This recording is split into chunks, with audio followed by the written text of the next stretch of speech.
A man by the name of Notch had an idea. A cave game, a sandbox seemingly endless, an adventure that had everyone saying, just one more block. This man, that game, those blocks have brought all of you here to celebrate what has become Minecraft. It began as a simple idea. Sorry, but you should use the old logo because it's a bit more evolve-y, I guess. Right, fine. The game had a randomly generated world filled with grass, dirt, and an awful lot of stone. You could destroy blocks and place blocks. The spark was there, but it needed more. Yeah, like squids. Stop it. Shortly after, more things appeared like trees, water, clouds. Lava. Yes, lava. The world looked a little more natural. This was the creative mode in single player, but something was missing. TNT. No other people. Tests began with a multiplayer version. People could now play together. New items and blocks were also added. The game was beginning to take shape. Wow, really skimming over the details there. Do you want me to go over all the patch notes? No. The wiki page won't load anyway. Moving on, the game now had multiplayer and creative single player. But there was another element that Notch wanted. Survival. Work began on making the game more challenging. Zombies and skeletons were put in, but they could not attack. Sheep and pigs were added too. Whoa. Notch also fluffed the coding of the pig and it turned into a creeper. At this stage, this version of the game was labeled Classic. Classic. Brilliant. Then from Classic came the in-dev version.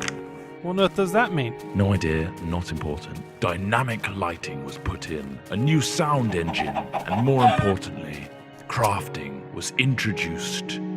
Then came InfDev. Sorry, what? InfDev introduced a big feature to the world, infinite terrain. No longer was the player constrained to a square world, but now it stretched endlessly. Ore was randomly placed in the world to discover, and other tweaks and introductions were made, like 3D clouds, minecarts and tracks, and also dungeons. Then, the first major version of the game was released. Not like released, but just available? Yeah, pretty much. Fridays became Secret Fridays, where random things were added. The first being redstone, which allowed complex circuitry to be created. What, like that thing? No, that's ridiculous. Snow worlds were added, so were boats and cows, along with a whole host of new items. Oh, and slimes. Those bloody hopping things. Then, in Alpha, the survival mode was brought to multiplayer for the first time. This allowed for players to battle monsters and survive the night together. Or just go around gathering creepers and then have them explode on your mate's house? The next big patch came on Halloween of 2010 and introduced the Nether. This threatening place was full of zombie pigmen and the eerie cries of the ghast. Not to mention a considerable amount of lava. The game hit beta. Ta-da! Lots of new things were added in beta, like dispensers, note blocks, cake, redstone repeaters, and beds. The lighting also got a smooth upgrade. Wolves were now on the prowl, and you could tame one as a pet with a stash of bones. Weather was introduced, including snow, lightning storms, and rain. Oh, look how cute that wolf is shaking off the rain. Aw. We finally found ourselves in 1.6 with the introduction of maps. A new way to navigate the endless blocks of Minecraft here. things got pushy in 1.7 with pistons, leading to some clever contraptions.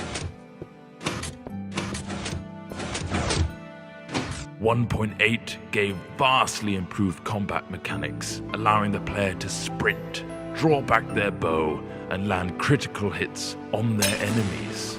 A new terrain generator was added, along with quirky NPC villages and mighty strongholds. And now comes the end. A true challenge awaits you in this unforgiving realm. But that is something you'll have to discover for yourself. The next page is yours.